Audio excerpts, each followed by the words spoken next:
അവസാനം ഇത് കേട്ട് ഫോൺ വിളിക്കുമ്പോൾ തന്നെ അറിയാം ഒരു മണിക്കൂർ ഉപദേശം തരാൻ വേണ്ടിയാണ് വിളിക്കുന്നതെന്ന്. അങ്ങനെ പിന്നീട് പലപ്പോഴും ഫോൺ എടുക്കാതെയായി. എനിക്കൊരു സുഹൃത്തുണ്ടായിരുന്നു. ആൾ ഫോൺ വിളിക്കും, ലോകത്തിലെല്ലാവരെ കുറിച്ചും കുറ്റം പറയും. അദ്ദേഹത്തിൻ്റെ ഉപദേശമാണ് പിന്നീട് നമ്മൾ കേൾക്കുന്നത്. ഈ ലോകമേ ശരിയല്ല, മനുഷ്യർ ശരിയല്ല, ഈ അണ്ടക്കടാഹത്തോട് തന്നെ അദ്ദേഹത്തിന് പുച്ഛമാണ്. എന്നിട്ട് ഉപദേശങ്ങൾ ഇങ്ങനെ സൗജന്യമായിട്ട് തന്നുകൊണ്ടേയിരിക്കും. നീ അങ്ങനെ ചെയ്യണം, ഇങ്ങനെ ചെയ്യണം, ഇങ്ങനെ ചെയ്താൽ പോരാ, അവരങ്ങനെ ചെയ്തത് കണ്ടില്ലേ.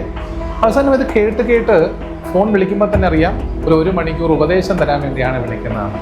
അങ്ങനെ പിന്നീട് പലപ്പോഴും ഫോൺ എടുക്കാതെയായി. ആ കമ്മ്യൂണിക്കേഷൻ തന്നെ പകുതിക്ക് വെച്ച് നിർത്തേണ്ടതായിട്ട് വന്നു. ഇത്തരത്തിൽ സൗജന്യ ഉപദേശങ്ങൾ തരാൻ ഒരുപാട് ആളുകൾ ഉണ്ടാവും. അങ്ങനെ സൗജന്യമായി GST പോലും ഇല്ലാതെ ഉപദേശങ്ങൾ കൊടുക്കുന്നവരാണോ നിങ്ങൾ? അങ്ങനെയെങ്കിൽ ഈ ഒരു മെസ്സേജ് നിങ്ങൾക്ക് വേണ്ടിയുള്ളതാണ്. നമ്മൾ ശ്രദ്ധിക്കേണ്ട ഒരു കാര്യം, ജീവിതത്തിൽ വിജയിക്കാത്തവരുടെ ഉപദേശങ്ങൾ കേൾക്കാൻ ഒരു മനുഷ്യരും തയ്യാറാവില്ല. നിങ്ങൾക്ക് തരുന്ന ആ ഒരു സ്ഥാനം കൊണ്ടോ അല്ലെങ്കിൽ സാഹചര്യത്തിന്റെ സമ്മർദ്ദം മൂലമോ ഒക്കെ ആയിരിക്കാം അവർ നിങ്ങളോട് ഒന്നും തിരിച്ചു പറയാത്തത്. കാരണം ആളുകൾക്ക് വേണ്ടത് ഉപദേശങ്ങളല്ല, ഉദാഹരണങ്ങളാണ്. People want result, not just words.